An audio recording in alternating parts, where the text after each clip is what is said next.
siamo all'università, al polo, diciamo così, polo universitario tecnico-scientifico dell'agricoltura della regione Veneto, dove c'è l'università, la facoltà di scienze veterinarie, l'università di scienze forestali, di agraria, lo zoo profilattico delle Prevenezie, Veneto Agricoltura, che è l'ente strumentale della regione Veneto del superiore, e ci siamo anche noi. Noi siamo un'associazione, siamo stati costituiti nel 2001.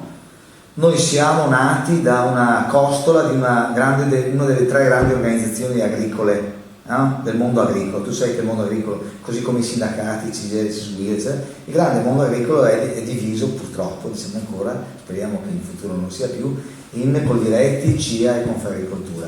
Ecco, la CIA, che non è quella ma la Federazione Italiana Agricoltori, ma è la Confederazione degli Agricoltori, nel 2001 accolse una mia proposta di costituire un'associazione che si occupava esclusivamente delle rinnovabili di origine agricola e forestale. Perché AIEL, anche se l'acronimo non torna, perché all'inizio era Associazione Italiana Energia dal Legno, noi ci siamo occupati della parte delle biomasse legnose. Poi con l'andare del tempo abbiamo sviluppato, aperto finestre, cercato di imparare quali sono le altre strategie sulle rinnovabili, sempre di origine agricola e forestale, e abbiamo allargato il cerchio, ecco perché oggi per esempio parliamo di biogas. Allora, come ordine del discorso io direi parliamo subito di questo impianto, e poi ovviamente parlando di questo impianto comunque si parla anche della digestione anaerobica in generale. Allora, questo è un impianto, dai documenti che ho visto c'è la relazione tecnica generale che è stata presentata dall'imprenditore agricolo, presumo alla ditta, ma ovviamente l'imprenditore si sarà rivolto a dei tecnici, l'ha mandato in regione, e poi la regione deve aver già i comitati, perché i comitati sono un soggetto, uno stakeholder, un portatore di interessi riconosciuto, no? Se sì. E quindi effettivamente loro me l'hai fatto avere. È una relazione tecnica generale di un impianto, di una ditta, che è la Zorg, che in Italia, da quello che, perché mi sono informato in questi giorni, non ha grandissime realizzazioni, da quello che mi risulta ne ha solo una nelle Marche, e sta costruendo questo impianto a Loria. Loria, c'è un grosso allevatore di galline ovaiole, quindi produzione di uova, quindi produzione di pollina, deiezione e escrementi di queste ovaiole senza o con una minima quantità di materiale di lettiera. Adesso dovrei vedere bene la tipologia di allevamento, che è un dato che vorrei approfondire, la tipologia di allevamento a monte, ma presumo che siano i classici allevamenti a tunnel, no? In cui c'hai una preessiccazione della pollina che esce preessiccata, che non è una disidratazione, non è un'essiccazione spinta, ma esce preessiccata e può essere utilizzata in digestione anaerobica. Scusa, se sono ovaiole c'è molto carbonato di calcio? C'è due problemi. Esatto, allora i due problemi. Perché devono fare l'uovo e quindi certo, hanno una grande, nell'alimentazione gli danno. Non solo, ma nella stessa pollina tu hai non solo l'escrezione di carbonati di calcio o di carbonati, ma anche hai tutte le deiezioni che si mescolano anche alle uova rotte, perché quando tu hai centinaia di migliaia di galline ovaiole ovviamente si mescolano, la pollina si mescola con i residui di gusci d'uovo. Questo è il primo problema della pollina, tecnicamente, della digestione anaerobica. Il secondo problema è il rapporto sbilanciato tra carbonio e azoto, per cui hai molto più, diciamo così, azoto di quello che sarebbe necessario, ed è il problema che finora ha sempre spinto gli impiantisti e i tecnici che lavorano nel settore a dire sì, la pollina la puoi usare nell'impianto di digestione anaerobica, però in quantità non superiori al 12-15%. Erano pochissimi gli impianti che usavano più pollina di questi contenuti qui.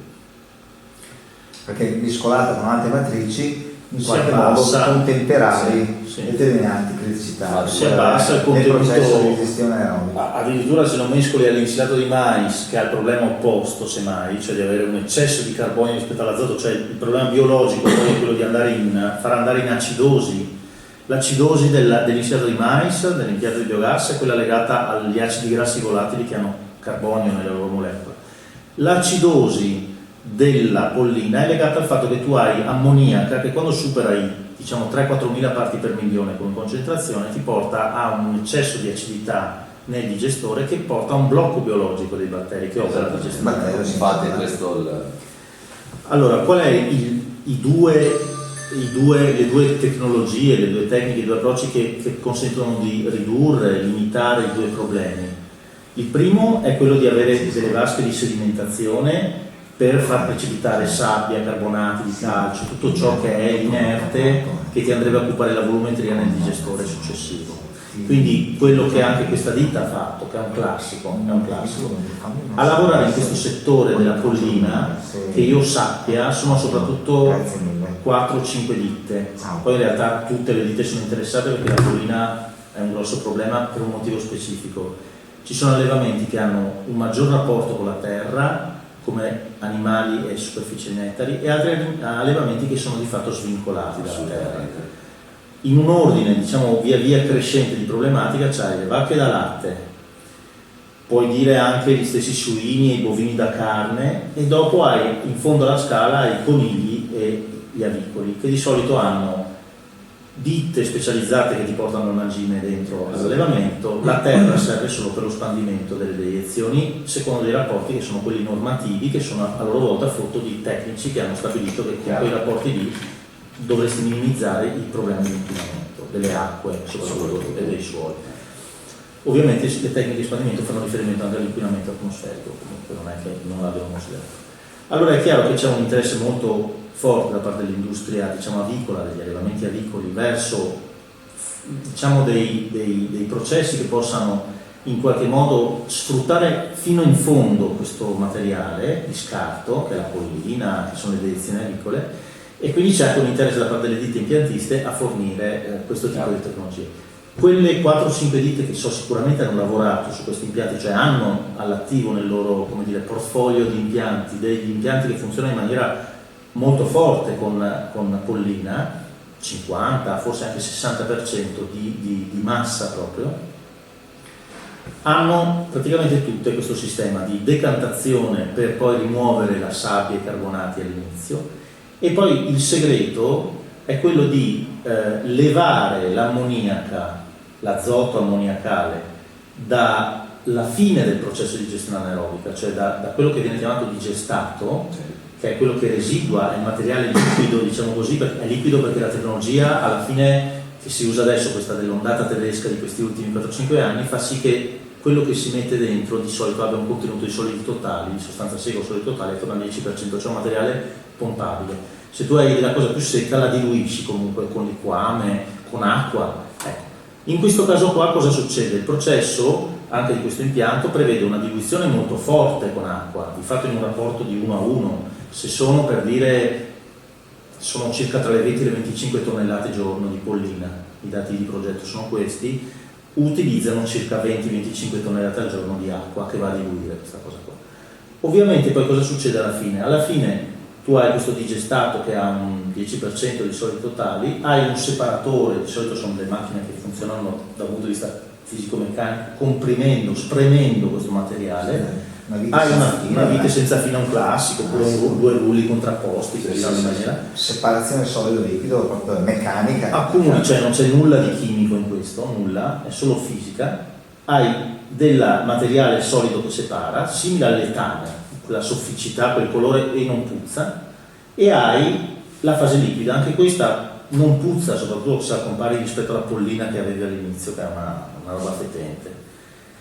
Questa fase liquida cosa succede? Di solito negli impianti normali viene ricircolata in testa impianto e serve per diluire, perché continuare a usare acqua, l'acqua ha un costo, ha uno spreco anche da un punto di vista ambientale, però ovvio che adesso, ragionando dal punto di vista dell'imprenditore agricolo, lui dice no, è un costo, perché si ragiona così. Però noi come collettività e anche come associazione diciamo è anche uno spreco dal punto di vista ambientale, perché noi ragioniamo comunque così, cioè ripeto, non vendendo impianti, non avendo impianti da gestire, ragioniamo con un occhio di attenzione agli aspetti energetici, ambientali e socio-economici, perché ci rendiamo conto che gli incentivi li paghiamo anche noi, esatto, come tutti. Quindi cosa succede? Succede che tu ricircoli, in questo caso specifico quello che ricircoleresti sarebbe un qualcosa che ha troppo azoto dentro e che finirebbe per bloccare il processo. Allora nel caso specifico della pollina, che ha questo elevatissimo contenuto in azoto ammoniacale, cosa fanno? Fanno molto spesso, ed è anche questo il caso, mi sembra di aver capito, anche se c'era una proposta iniziale, perché avevo seguito questo impianto, ne avevo sentito parlare all'inizio, che sembrava una roba sperimentale, un trattamento di denitrificazione con ozono all'inizio, che poi per fortuna, perché quella è veramente una cosa sperimentale secondo me, soprattutto applicata a questo settore qua, applicata ad altri settori probabilmente va bene, ma questo settore qua è una roba avveniristica. Loro fanno una torre di strippaggio, adesso devo vederci dentro meglio, ma il principio è quello, ne avevamo già parlato al telefono, strippano l'ammoniaca con il calore oppure anche con l'acidità.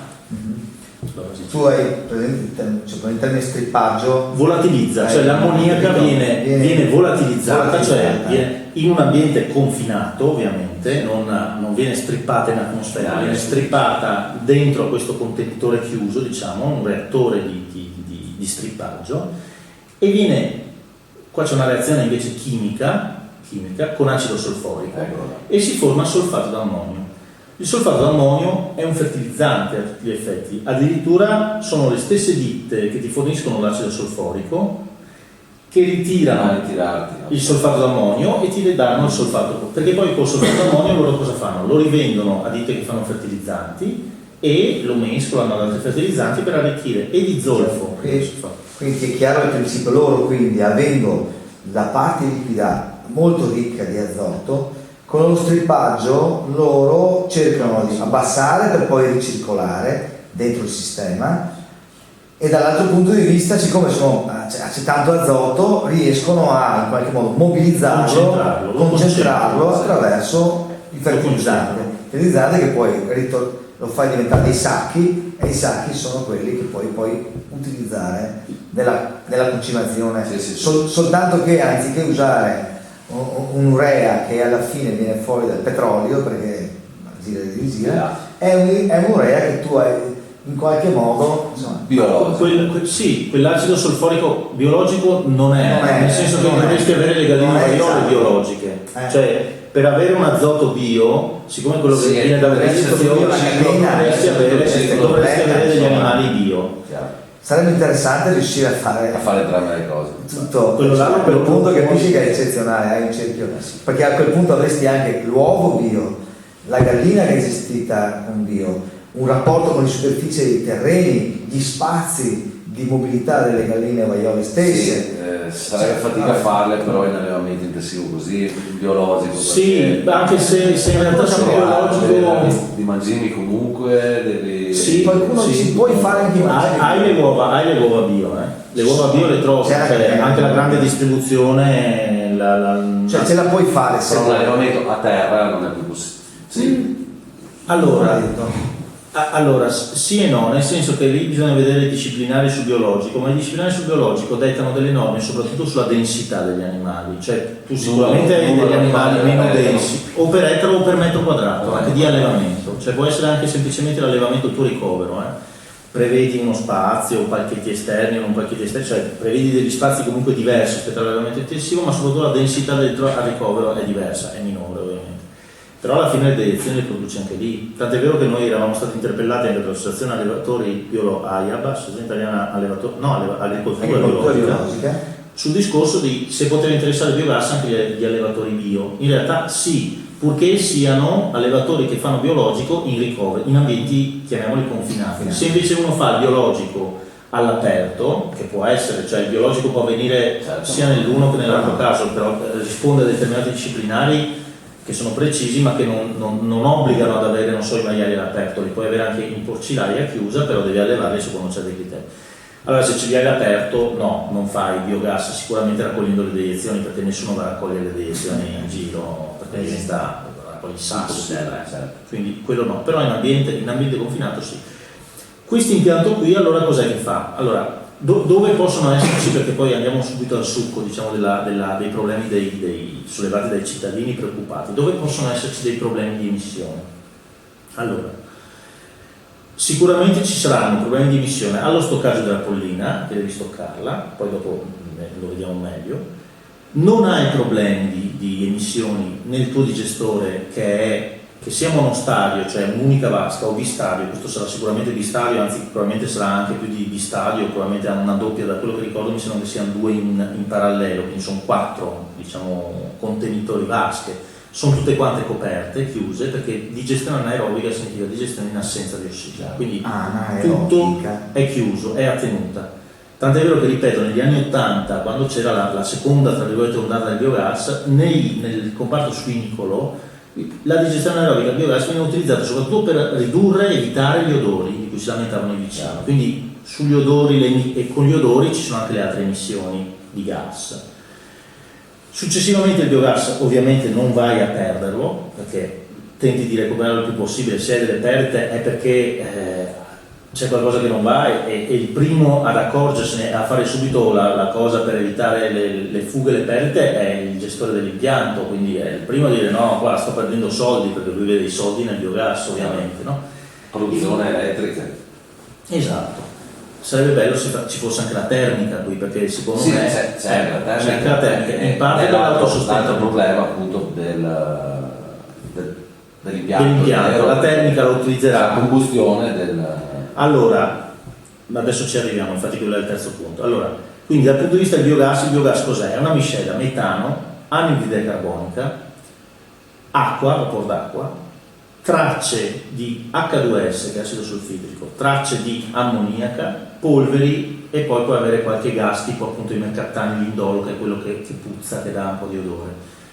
Ma sul biogas i mercaptani e l'indolo di solito non ne hai, sono soprattutto composti che possono avere comunque dell'azoto dentro.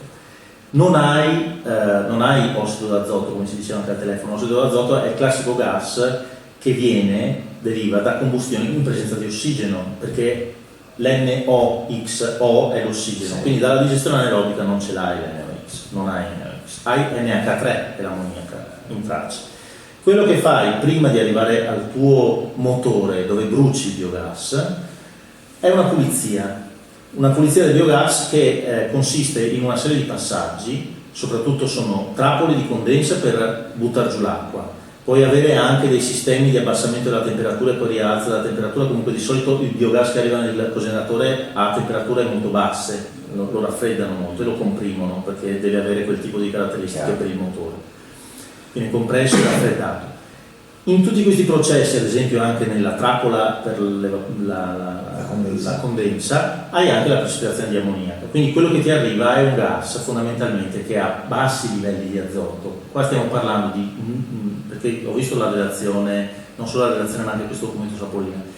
Tu non vai a bruciare la pollina, no, attenzione, perché con questi dati l'unica combustione proprio. Esatto, del biogas, perché questi dati qui che ci sono in questa relazione fanno un po' di confusione, nel senso che loro dicono c'è tutto questo azoto, che è tantissimo, è tanto nella pollina, quindi questo azoto ipotizziamo che vada tutto in NOx, e questi sono i dati, che sarebbero dei dati raccapriccianti, ma non bruci la pollina.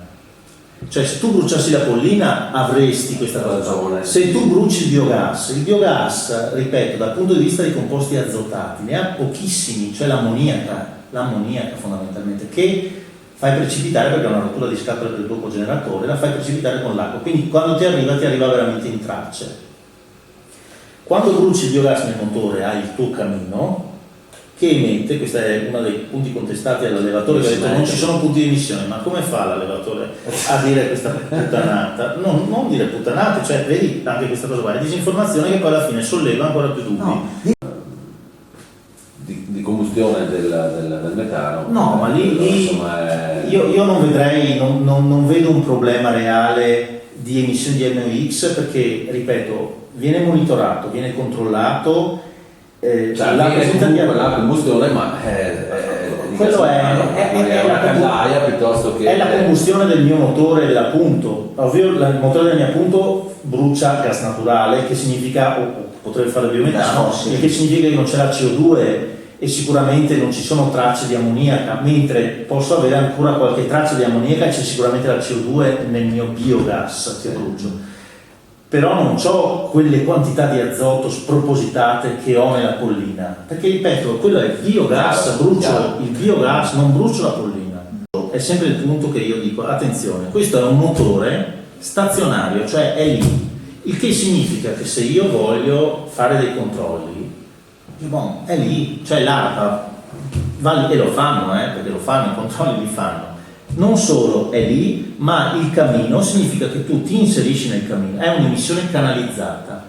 Questo è il punto fondamentale. Sai, ci sono dei sensori, dei punti di inserimento nel camino, che sono anche obbligatori, dove l'ARPA toglie via la frena, entra dentro mette il sensore, tira via, subito una classica cadaia come i controlli per il bollino blu dell'automobile. Esattamente il controllo del bollino. Sì. Ti ricordi quando vengono a casa e ti fanno e con il fogliettino ti stampano, ti dicono a che punto di CO sei, com'è? Uguale.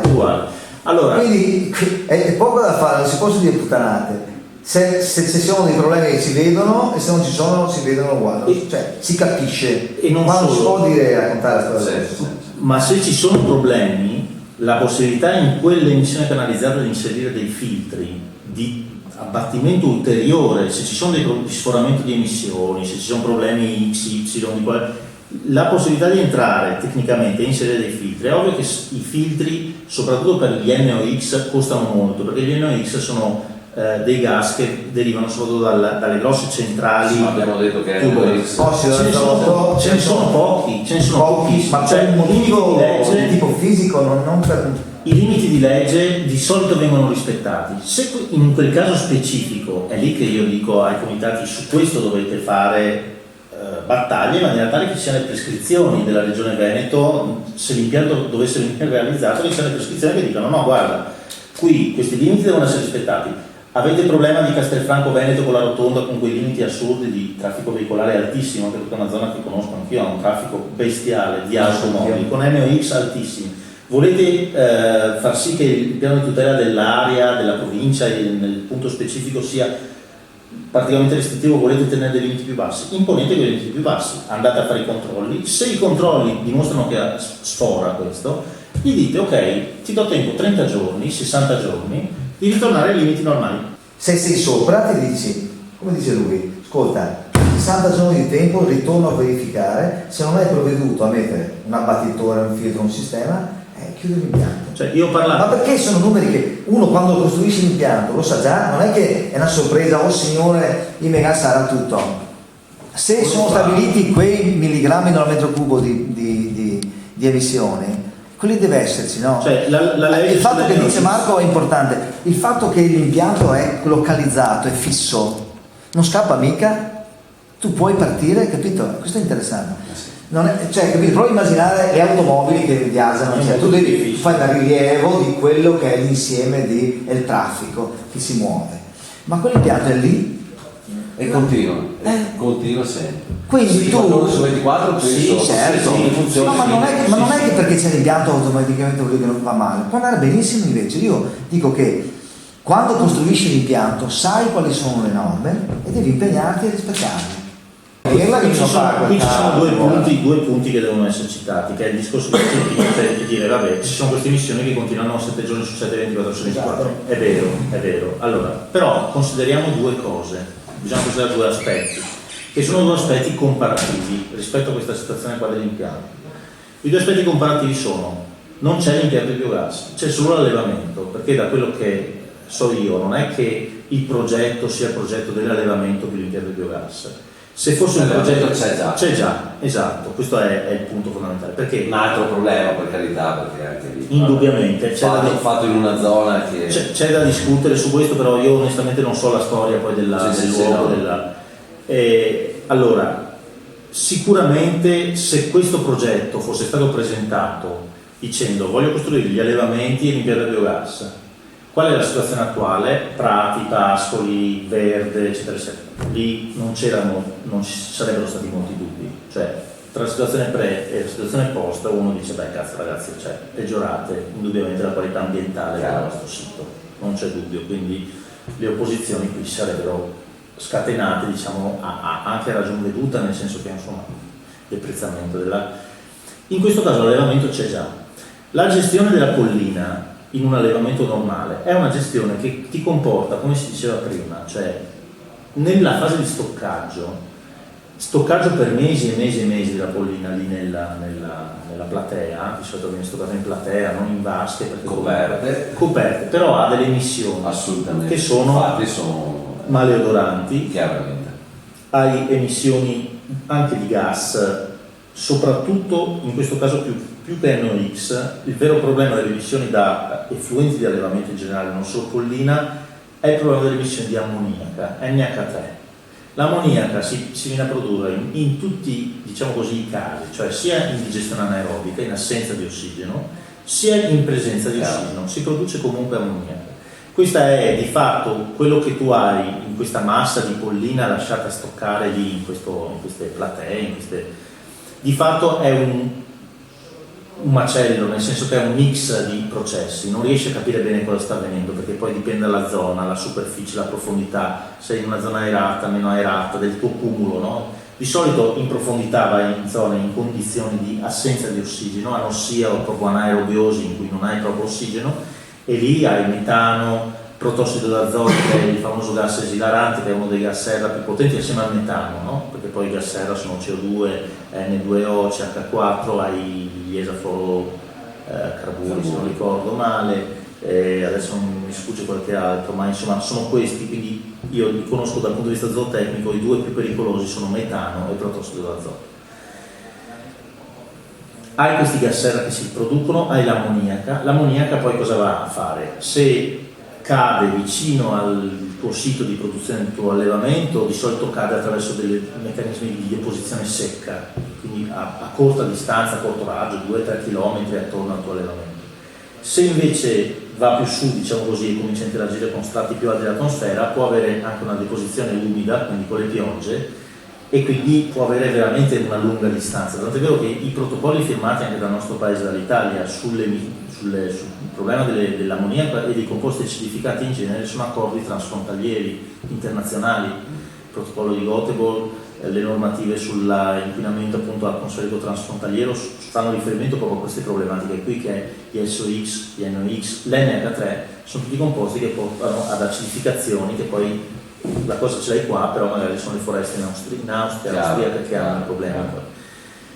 Questo hai quando hai questa gestione di reflui zootecnici, di effluenti di allevamento, per cui dal nostro punto di vista, cioè dal punto di vista del nostro di AIE, di associazione, mio personale, ma non siamo noi due solo a pensare, noi 10 a pensarla così, cioè in ambito tecnico-scientifico il problema della gestione degli effluenti è una cosa veramente su cui trovo una bibliografia sterminata da circa 40-50 anni, davvero, in Europa, sulla gestione degli effluenti di allevamento, le problematiche ambientali, come risolvere, perché sono dei temi che è il problema ambientale numero uno della zootecnia, fondamentalmente. Allora, per noi che vediamo queste cose qua, avere l'inserimento di un processo di gestione anaerobica, che significa portare in maniera controllata e veloce, rapida, queste deiezioni dentro a questi digestori, dentro a questi reattori dove avviene la digestione anaerobica, la vediamo favorevolmente, questo in generale, poi ripeto va valutato il caso specifico, l'azienda, il territorio, l'impiantistica anche, ovviamente la ditta, se è seria, se propone delle soluzioni serie. Tu cosa dici? Questa ditta qua è una ditta che ha tante realizzazioni nell'est Europa e presumo che le abbia nell'est Europa perché ovviamente sarà la rete commerciale che avrà sviluppato lì e probabilmente perché avrà anche una serie di tecnologie che sono state anche più a buon mercato rispetto ad altre. Il fatto però che sia tornato indietro e adesso operi anche qui, secondo me significa che ha alzato gli standard qualitativi. Gli standard qualitativi può essere l'acciaio, cioè l'acciaio, anziché essere così, è una cosa così, per cui anche qua non va a carico, secondo me, di rischi. Questo di comunque però è un impianto che non è mai stato fatto qua. Allora, sì e no, perché è vero che 100% pollina in Italia almeno è la prima volta, però da un punto di vista tecnicamente, veramente ne sono stati fatti almeno altri 3 o 4 che vanno al 50-60% di pollina e tecnicamente 50-60, sì, qui stiamo parlando del 100%, però tecnicamente sono uguali, cioè veramente sono uguali. Il problema qual è? È che devi avere una quantità molto più alta di pollina di partenza, quindi l'allevamento deve essere un allevamento molto grande e questo lo è. E poi questo deve fare molto bene i conti perché i quantitativi di acqua che usa per diluire, sono considerevoli. Allora, se io fossi stato un allevamento più piccolo avrei detto sicuramente no, io non faccio 100% pollina, vado a usare 50, 60, 70% per creare di pollina, poi integro con insilato di mais o vasche più piccole spendo meno cemento, perché questo deve aver speso, penso, se andrà avanti, se farà l'impianto, penso che spenderà un bel po' di soldi su questa cosa qua. Quindi, però per lui qual è il problema? Questo è il documento del comitato, e poi c'è il documento anche dell'impianto che è questo, la relazione tecnica generale. Impianto di Maggiolo, che è un avicoltore di Loria, provincia di Treviso. Fare tutto il possibile per riuscire a ridurre il nostro impatto, no? Tutto quello che possiamo fare va bene, ovviamente entro certi limiti, perché in alcuni casi si creano gli ambientalisti americani. Tanti dicono che ad esempio serve troppa collina per un kilowatt. Ma lì intendiamoci, io ho visto l'analisi, ecco, su quella cosa là, quello è veramente un parametro sballato, cioè dire qual è il contenuto energetico di un chilo di carbone del sulcis, qual è il contenuto energetico di un chilo di pollina, e dire allora il carbone del sulcis batte la pollina 6,171. Allora, attenzione, io non è che allevo Maggiolo, parliamoci chiaro, non è che allevi le galline per fare la merda, lui alleva le galline per fare le uova. Cioè, allora uno nell'impronta ecologica di Maggiolo, che ha un'impronta, detto tra noi, ma io sono sicuro, posso dirlo anche a lui in faccia, ha un'impronta molto superiore alla mia, perché ha l'allevamento che ha un'impronta indubbiamente impattante. Il segreto è ridurre il più possibile l'impatto, l'impronta ecologica, diceva il Wuppertal Institute, e anche gli americani, adesso non mi ricordo quello della come si chiama, l'associazione ambientalista americana, ma sono i due più importanti. Il carbon footprint, ma anche proprio l'impronta ecologica in sé per sé che ognuno ha, bisogna ridurla. Questo è il concetto. Allora io vado a paragonarmi la situazione con l'impianto di biogas alla situazione dell'allevamento senza impianto di biogas, e poi anche vado a paragonarmi l'ottenimento di energia elettrica e di calore, se riesco a ottenere calore, non solo da questo impianto qua quanto calore residui, perché tra il calore che serve per l'autosostentamento del processo, perché questo qua usa tantissima acqua appunto per il ciclo, e poi fare il grande riciclo, per cui comunque usa tantissimi liquidi, anche se sono di riciclaggio, diciamo di ricircolo, non di riciclaggio, ma di ricircolo ne usa tantissimo, per cui per scaldare quella roba là va via una botta del mese del calore. In più anche lo strippaggio, che se fa uno strippaggio basato sul pH, no, ma di solito comunque c'è anche là un innalzamento di temperatura non elevatissimo, sarà attorno, immagino, ai 60 gradi, credo 50-60 gradi, adesso andrò a vedere nel dettaglio il dato di processo. Per cui credo che da quell'impianto lì di calore ne residui ben poco tra l'autosostentamento del processo e il processo. Non è grande, sono 900. No, però di calore di solito ne hanno. Il megawatt elettrico fa 1,5 megawatt, circa 1,4, 1,2, cioè, ma di solito è 1,2, 1,4 di calore. Poi dipende che calore c'è, perché c'è il calore immediatamente disponibile, che è quello della camicia del motore, che è l'acqua, diciamo, che va a raffreddare il motore. E poi potresti avere anche il recupero dai fumi, i fumi che escono, che hanno una temperatura, potresti usare degli scambiatori fumo, diciamo acqua-aria, uno scambiatore che poi ti porta tutto questo liquido dopo.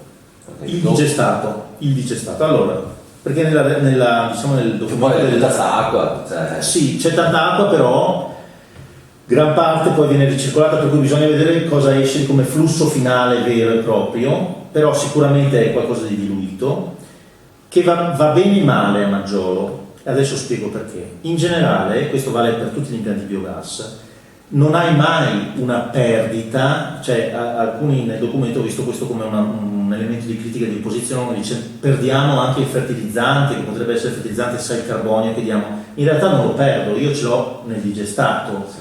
È vero che il carbonio è CH4 e CO2, cioè la metà del carbonio che è andato nel biogas, ma non ho digerito tutto il carbonio che aveva sta massa qua, quindi un po' di carbonio e un bel po', diciamo, rimane lì, e c'ho tanto azoto, e poi c'ho anche fosforo, c'ho potassio, cioè ho i macro elementi che vanno bene, azoto, fosforo e potassio per le colture, e una quota minima di carbonio. Di fatto, chimicamente, il digestato, da un punto di vista chimico, è equiparabile a un fertilizzante ammoniacale a pronta disponibilità o relativamente pronta. Cosa significa? Che se tu utilizzavi la pollina, tu dovevi stoccarla, maturarla 30, 60, 90 giorni, esatto, fino ad arrivare e poi la spargevi sui campi con problemi di emissioni maleodoranti, perché comunque con lo stoccaggio non. Possiamo dire che la parte liquida comunque viene parte dirottata nei campi. Sì, e anche la parte solida. La parte solida è quella che dà meno problemi. Il risultato di tutto comunque può essere tranquillamente È un fertilizzante, dal punto di vista chimico è un fertilizzante. Cioè tu non sei andato, l'importante è che in quell'impianto lì, lo dico subito con un'estrema chiarezza, non entrino dentro altre cose che uno dice ma questi usano, però anche su questo attenzione, c'è anche qua hanno dentro altre cose che non devono entrare, entrano dentro delle sostanze che non devono entrare, che poi vi trovano indigestato, però anche qua attenzione, l'impianto è un impianto autorizzato per quello, è lì. Se io vedo un camion sospetto, lo vedo subito, cioè non è una discarica abusiva che è in mezzo ai campi, non so dove sia, eccetera, eccetera. Lì è un sito produttivo. Il controllo che ho sul sito, sia per le emissioni dal camino del cogeneratore, sia per quello che entra e che esce, è massimo. Cioè ce l'ho lì. ARPA, NOE. Ma chiariamo questo punto perché possono vedere subito Marco, se c'è qualcosa che non va. Aggiungo delle parole, dimmi se questo è il tuo pensiero, perché è importantissimo. Cioè adesso mancano anche pochi minuti per allora, facciamo la sintesi. Se questo è l'impianto, noi stiamo ragionando di pollina, ok, è autorizzato per la pollina, deve avere queste caratteristiche. È chiaro che se arriva un camion di roba che non sequeo, ma è come dire, io vado col mitra in banca e mi porto gli skate, certo, questo si da banditi. Questo impianto qui non possiamo fare il processo di intenzione. Se lui deve andare con quelle matrici lì, quelle sono le matrici. Se non fosse così, questa è una violazione di legge. Punto. E va dentro. Punto e stop. Cioè, quello che voglio dire è che un sito produttivo come questo del biogas è un sito che può essere costantemente controllato e monitorato molto più facilmente rispetto a questo prende la pollina, te lo porta lì, non so, vedo il camion girare, fa 70 km, 100 km, sai tu dove va, dove non va, a parte che rimane pollina, è difficile che uno però diciamo che l'unica alla fine, riassumendo il concetto, questo, scusami se mi permetto di intervenire su di te, perché certamente poi i tuoi colleghi hanno bisogno di capire questa roba qua, cioè il finale è questo impianto qua, che tipo di criticità può avere, quale tipo di benefici può avere per la comunità che ci sta attorno. Sostituisce le emissioni dall'allevamento ed è una migliore gestione degli odori sicuramente, ma non solo degli odori, anche soprattutto dell'ammoniaca, il vero gas inquinante da questo tipo di impianti e di sistemi. È questo il vero gas inquinante, molto più degli NOx.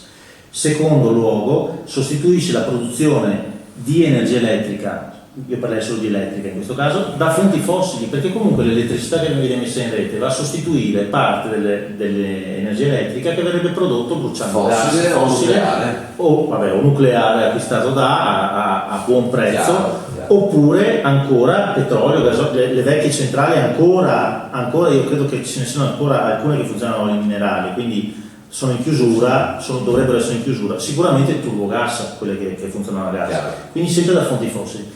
Nel bilancio complessivo che è per la società, è per questo che noi paghiamo le rinnovabili. C'è questo da considerare, che di solito non viene mai considerato nelle discussioni. Cioè uno dice, io pago, ma cosa mi viene in cambio? Ti viene in cambio questo, cioè anziché andare a qualità della vita. Ma se tu dovessi dire, Marco, anche un elemento di vista, quali sono le cose che la comunità locale deve stare attenta? Cioè che tipo di...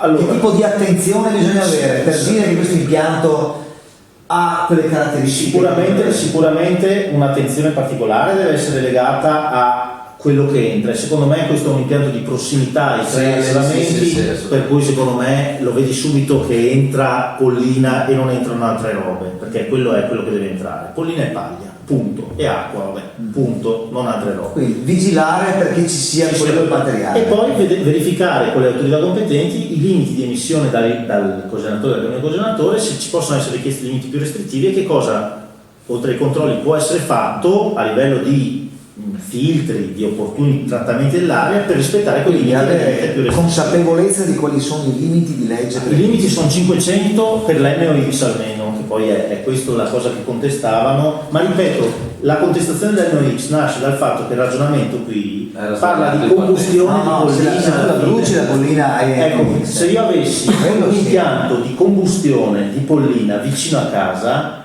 onestamente sarei Molto un po' più preoccupato, questo sì, lo devo A dire. meno che non hai dei Dynox che sono Dei sistemi di abbattimento dell'NOx, ma non solo l'NOx. Nel caso della pollina è una matrice complessa, ci sono tutta una serie di altri microinquinanti che quando tu bruci devi avere assolutamente sotto controllo. Se tu rimuovi velocemente le deiezioni, pollina, liquame, letame, li stocchi in ambiente controllato, di solito lo stoccaggio lo puoi fare, imporre anche quello coperto, e poi li avvii al digestore, hai un miglioramento di tutte le fasi a monte. Certo. Il miglioramento della fase a valle, cioè sul digestato liquido, ce l'hai perché imponi determinati sistemi, ad esempio di interramento rapido o di lavorazione del terreno rapido, per cui incorpori subito il tuo digestato liquido, che è questo fertilizzante azotato a pronta disponibilità, lo incorpori subito nel terreno evitando le emissioni. puoi farlo anche Però con la manichetta. sappiamo che in agricoltura c'è un periodo per Lo arare, sfruttamento. fasare, Sì, eccetera, sì. è un periodo Sì. che sono culture quindi non puoi entrare.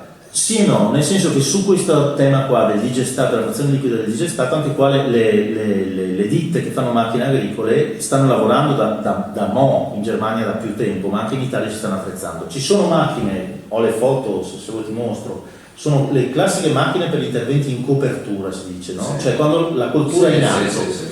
Cosa usi? Pneumatici altissimi, Sì, beh, se è su mais sicuramente. su mais, sì. ma ad esempio su prati stabili, che è uno dei temi venuto prati fuori stabili. con anche lì penso che l'alta pianura sopra Castelfranco ce ne siano ancora, no? Certo. Anche lì hai delle tecniche di somministrazione azotata che deve essere fatta comunque ai buoni periodi di spandimento, le quantità devono rispettare quello che ho visto giustamente riportato, cioè 170 kg azoto ettaro anno.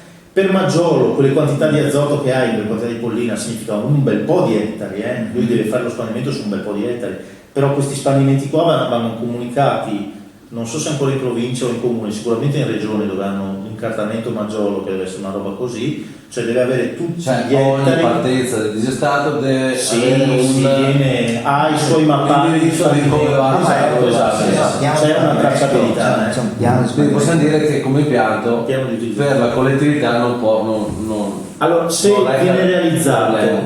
realizzato se può un padre di famiglia sì, cioè io ti dico, io sono circondato da impianti di biogas, io non è perché lavoro qua in Aielo, perché ripeto, io non ho problemi di quel tipo lì, ho io 2 bambini piccoli, c'ho il bambino piccolo ad esempio che adesso è all'asilo in un paese dove devono realizzare un impianto di combustione di pollina, ecco lì io spero che lui finisca l'asilo a giugno e l'impianto non parta ancora, perché sull'impianto di combustione di pollina ho un po' di timori io personalmente, perché non ce n'è di fatto, ce n'è 2, ce n'è uno a Treviso sempre, ma dalle parti di Milano, Rodignano, ce n'è un altro in Friuli, però anche là non so se funzioni, e so che c'è questo altro impianto che è in progetto e su quello ho un po' di timore onestamente.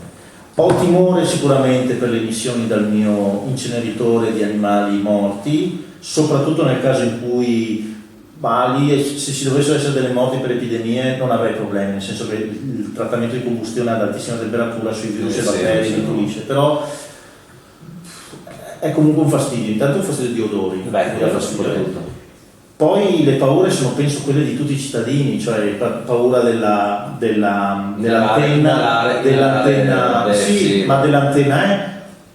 avere la piazzola ecologica, che non è una discarica, però la piazzola ecologica vicina, sapere che ci sono batterie esauste, che ci sono queste cose qua, ecco, quello mi dà un po' di fastidio, però gli impianti biogas che ripeto circondano il paese, io onestamente non avrei. Poi mi costruiscono l'impianto a 50 metri, allora lì dico attenzione, perché se vedo l'allevatore agricoltore, e su questo ad esempio mi incazzo, cioè ripeto, che mi fuma la sigaretta lì, allora mi girano le balle, perché dico non solo ti paghiamo, è l'impianto che hai fatto più l'investimento per carità, però non puoi fumare lì. Ne ho visti alcuni che facevano questa roba qua e questo qua assolutamente no, cioè questo è una cosa ad esempio i gestori degli impianti andrebbero addestrati, formati per capire che quell'impianto lì comincia a essere un impianto agroindustriale, cioè è un impianto agricolo, perché è tuttora agricolo, le matrici sono agricole, però la tipologia dell'impianto, il tipo di metano che produci, il motore che hai, fa sì che alcune norme di protezione e precauzione di tipo quasi industriale dovrebbero essere.